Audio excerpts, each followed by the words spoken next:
Kul a'unabbi'ukum, kata Allah Ta'ala dalam surat Ali Imran ayat ke-15, bi khairim min dzalikum. Jadi yang akan aku kabarkan kepada kamu yang lebih baik daripada sekedar perempuan, sekedar anak, sekedar harta dan sebagainya. Apa itu? Lilladzina taqaw 'inda rabbihim jannatun tajri min tahtihal anhar khalidina fiha wa azwajum mutahharah wa ridwanum minallah. Yaitu pasangan hidup nanti di surga. Pasangan kita di surga. Artinya apa? Artinya ada yang lebih baik daripada kesenangan duniawi, kesenangan yang bersifat ukhrawi. Kesenangan yang bersifat ukhrawi ini bagaimana? Apakah betul-betul hanya akan diberikan nanti di surga? Ya mulai dari di dunia. Di dunia ini nggak ada ceritanya kita itu menderita. Kalau perspektifnya itu adalah hati. Kalau perspektifnya itu adalah nafsu, baru kita akan menderita. Contoh, orang mau makan tidak punya uang, maka dia akan menderita. Kenapa? Karena dia akan disiksa oleh yang namanya kelaparan. Orang kalau melihat lapar itu adalah sunnah Rasul, maka dia akan berbahagia ketika mampu melaksanakan perintah Rasulullah Shallallahu Alaihi Wasallam. Kemudian inna ja'alna ma'alal ardi zinatan laha linabluwahum ayyuhum ahsanu amala. Jadi Allah Ta'ala menciptakan dan menjadikan alal ardi di atas bumi itu adalah zinatan laha linabluwahum sebagai apa? Tangga. Untuk apa? Sebagai tangga ujian siapa di antara kita yang terbaik amalnya, yang terbaik perbuatannya secara baik secara zahir ataupun secara batin. Wasu'ilah Rasulullah sallallahu alaihi wasallam an auliyaillah alladzina la khaufun alaihim wa lahum yahzanun. Suatu saat beliau Rasulullah itu ditanya, wali itu bagaimana ya Rasulullah? Yang disebut dengan wali itu la khaufun, yang mereka enggak punya rasa khawatir, enggak punya rasa takut, wa lahum yahzanun, dan mereka juga enggak punya rasa sedih. Alladzina nadharu ila batinid dunya hina nadharan nasu ila dhahiriha. Jadi wali itu siapa sih? Wali itu adalah yang melihat dunia, melihat sisi batinnya dunia dikala orang lain melihat kepada sisi zahirnya. Nah, orang seperti ini. Jadi para aulia illah itu jangan ditakut-takuti dengan miskin. Mereka sudah siap dengan miskin. Nanti sampean kalau seperti itu prinsipnya, nanti sampean akan ditinggalkan oleh pengikutnya. Wah, mereka cara berpikirnya emang gua pikirin gitu. Mereka enggak pernah, yang mereka pikirin itu satu, kalau sampai Allah menceraikan dirinya, itu yang mereka pikirkan. Yang mereka khawatirkan di situ.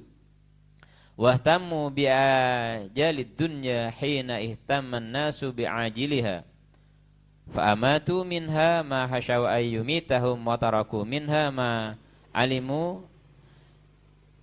Dan apa?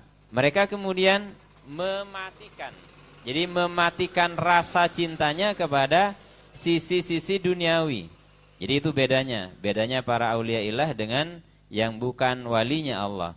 Wali itu karena orang Indonesia itu identik dengan hal yang luar biasa. Kita kemudian mendeskripsikan wali, menjelaskan wali itu adalah orang yang punya karomah, orang yang punya keistimewaan, orang yang punya hal luar biasa. Padahal wali yang sesungguhnya itu adalah la khaufun alaihim wa lahum yahzanun. Jadi mereka yang enggak punya rasa takut, mereka yang enggak punya rasa khawatir. Jadi kalau yang masih dikuasai rasa takut, dikuasai oleh rasa khawatir itu, maka mereka berarti bukan wali. Dan wali itu tidak ada yang pernah mau ngaku biasanya. Kemudian Nabi Isa alaihissalam menjelaskan dalam kalimat ini bahwa wailakum ulama su mislakum kamasali qanati hissin zahiruha jissun wa batinuha natsnun. Jadi Nabi Isa alaihissalam pernah melaknat ulama su. Jadi Nabi Isa alaihissalam pernah melaknat ulama su, artinya apa? Bahwa ulama su itu sisi zahirnya itu adalah casing dan tampilan yang menarik, tetapi batinnya itu adalah bangkai. Artinya kalau jadi manusia, siapapun dia, dalam hatinya masih ada cinta kepada dunia, maka berarti dalam hatinya itu adalah bangkai. Dan siapa yang mengatakan bangkai itu adalah Sayyidina Ali. Ad-dunya jifah, katanya Sayyidina Ali. Dunia itu adalah bangkai. Jadi kalau kita cinta kepada dunia berarti kita cinta kepada bangkai. Loh, masa Ustaz? Wong ini nasi padang, Ustaz kok bisa dibilang bangkai misalkan. Wong ini mobil, Ustaz kok bisa dibilang bangkai? Iya, sisi batinnya iya. Kenapa? Karena ini yang akan menjadi penghalang kita untuk bisa ingat kepada Allah Subhanahu wa taala. Jadi, apapun yang menjadi penghalang kita kepada Allah, maka itu hakikatnya adalah bangkai, katanya Sayyidina Ali. Jadi semua, entah itu kedudukan, entah itu jabatan, status sosial dan sebagainya, apalagi sekarang tadi juga dijelaskan bahwa wa kasratul ashab, jadi banyak teman. Kalau sekarang viral dan sebagainya, wal asyair wal ajanat wal asakir, punya banyak teman, punya banyak keluarga, relasi, punya banyak tentara, punya banyak prajurit dan sebagainya, itu semuanya akan berakhir. Sehebat-hebatnya seorang panglima TNI ada masa pensi. Ketika sudah pensiun jadi manusia sipil, dia tidak berbintang lagi. Bisa jadi bintang 7, obatnya pelengen jadinya. Kenapa?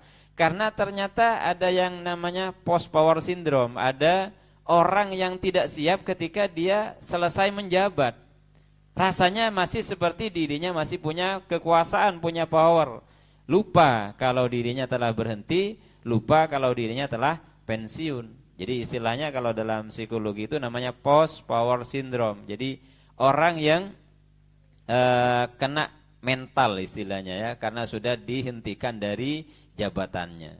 Ya, orang yang berambisi dengan jabatan biasanya tidak siap untuk diberhentikan. Sedangkan orang yang tidak ambisi pada jabatan, suatu saat dia diberikan jabatan, diambil, dia akan bahagia. Itu beda. Makanya kalau Umar bin Abdul Aziz ketika dipasrahi menjadi khalifah, beliau menangis gitu. Kenapa? Karena tidak berharap menjadi seorang khalifah. Maka kalau sisi kita ini, saat ini kita tinggal tanya, saya sama jenengan ini pakai sisi nafsu atau pakai hati gitu aja. Kalau kita ini lebih banyak nafsunya, berarti kita masih senang, masih tahu bedanya antara asin dan manis. Kalau kita pakai nafsu, kenapa? Karena nafsu itulah yang dalam kisah Nabi Adam itu disebut dengan iblis. Nabi Adam kan tidak mau makan buah huldi. Siapa yang ngajak makan? Iblis. Nah, iblis goda Nabi Adam langsung nggak bisa. Akhirnya Nabi Adam pakai siapa? Pakai perempuan. Pakai perempuan. Makanya kadang kaum perempuan itu ketika suaminya mau ngaji, udah malam ngaji, malam ngaji apa sampai malam. Tapi coba izin, Dek, malam ini saya lembur, kebetulan gajinya lebih besar. Oh, insya Allah engkiwon mas. Karena pulangnya jelas, bawa rupiah gitu, bawa pundi-pundi uang gitu loh. Tapi ketika urusan ngaji, polin ngaji pun malam dan seterusnya. Kenapa? Ya karena memang kisahnya begitu dulu. Bunda Hawa itu yang menjadi perantara Nabi Adam makan buah huldi. Nah, ketika Nabi Adam makan buah huldi, siapa yang nyuruh? Yang nyuruh itu adalah iblis. Nah, dalam diri kita, iblis itu disebut dengan nafsu. Dan Allah nggak pernah nyiptakan setan. Jenengan tinggal cek di dalam Quran itu nggak ada Allah Ta'ala nyiptakan setan. Setan itu adalah sisi negatif kita sendiri. Minal jinnati wan nas. Jadi setan itu adalah karakter. Setan itu adalah perwujudan sisi negatif manusia. Sisi negatifnya kita. Sisi itu ada di mana nafsu itu? Nafsu itu menyatu dengan badan.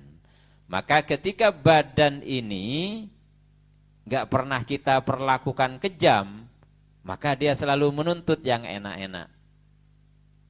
Contoh sekarang, besok kita puasa Arafah untuk Indonesia ya. Besok kita puasa Arafah misalkan. Cobalah puasa Arafah itu betul-betul puasa, nggak makan misalkan, atau makan sesuatu yang secukupnya saja, kurma umpamanya, dari sahur pakai kurma, nanti bukanya juga kurma misalkan. Maka yang namanya badan itu akan protes, nanti kamu akan lemes, nanti kamu tidak akan punya tenaga. Katanya la haula wala quwata illa billah. Jadi kita berarti siapa? Bertarung dengan pikiran dan pengetahuan kita sendiri. Kalau pemahaman kita, keilmuan kita secara tasawuf itu dibenturkan dengan ilmu kedokteran, maka jelas berseberangan. Karena kalau dari sisi ilmu kesehatan, kalau makan itu 4 sehat, 5 sempurna. Jadi harus lengkap lauknya dan sebagainya. Terus Syahal bin Abdullah At-Tustari itu gimana? Yang hanya berbuka minum air, bersahur juga minum air. Kalau Ramadan nggak makan sama sekali. Di mana? Di An-Anwarul Qudsiyah karya karya Syekh Abdul Wahab Asy-Sya'rani. Itu beliau jelaskan bahwa bahkan ada ulama yang kalau makan itu, ulama sufi ini 15 hari sekali. Ada yang 40 hari sekali.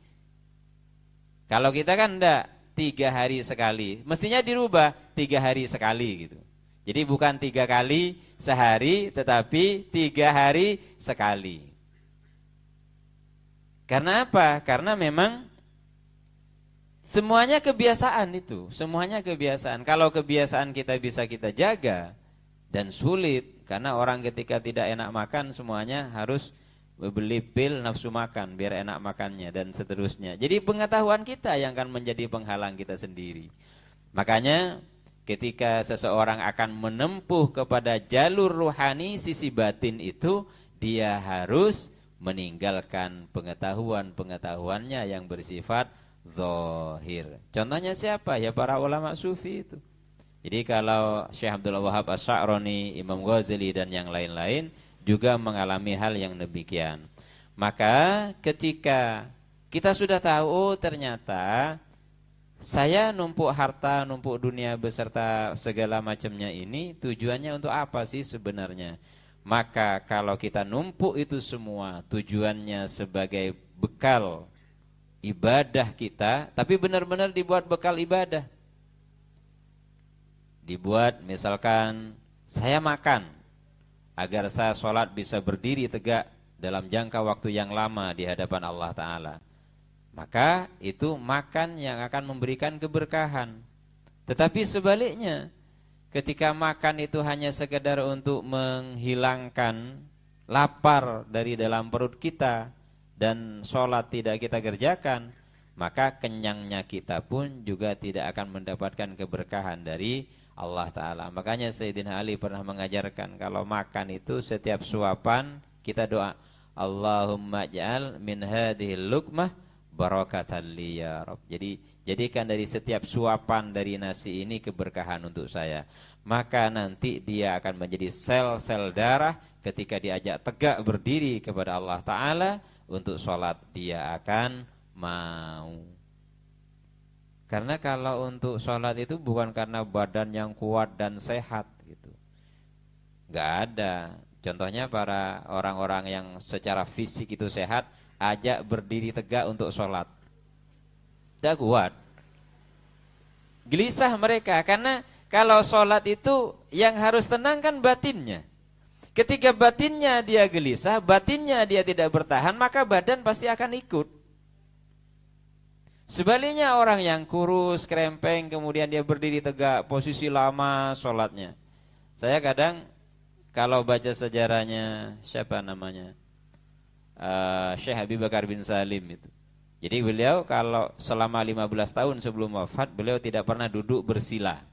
Saya ini saja sama jenengan saya lah kakapi. Beliau itu duduknya selalu iftirosh. Bersimpuh duduknya, duduk iftirosh. Ketika ditanya, kenapa saya tidak pernah melihat engkau bersila? Gitu. Beliau kemudian jawab bahwa saya senantiasa siap untuk diperintah apa saja oleh Allah Ta'ala.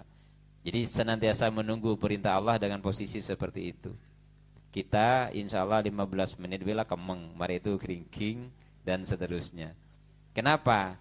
Pahanya terlalu tebal mungkin, sehingga tak pati abid munsoro atempo gitu. Ya berarti pahanya harus dikecilin untuk bisa bertahan lama. Dan ada kiai hari ini yang juga kalau nemui tamu biasanya beliau juga bersimpuh dalam jangka waktu yang lama sampai sekian jam. Saya pernah niru beberapa kali tapi tak kelar. Orang terangan. Kenapa? Berarti bukan kelasnya di situ. Jadi kelasnya kita masih kelas pemula. Jadi nggak bisa langsung meniru yang demikian. Maka para hadirin yang dimuliakan Allah, jadi intinya setiap kita faham kepada sesuatu, pemahaman kitalah yang kemudian akan menggiring kita untuk menjadi prinsip, menjadi keyakinan dan seterusnya. Kalau wawasan dan pengetahuan kita itu bersamaan dengan hidayatullah, maka pengetahuan itu akan menjadi prinsip yang baik dan tidak akan menentang apa yang dijelaskan seperti itu.